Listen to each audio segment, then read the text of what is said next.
fix Instagram. Sorry, we couldn't complete your request on your Instagram. Today guys, I will show you how to fix this problem. Just watch this video until the end.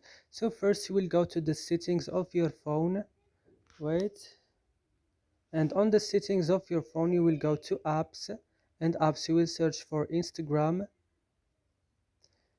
And in Instagram, what you can do right now guys, you will just come here to mobile, to storage, click on it and go clear data and click OK, and that's it. It will work with you. So I hope this video is useful for you. Do not forget to like, also subscribe in our channel, and see you in another videos.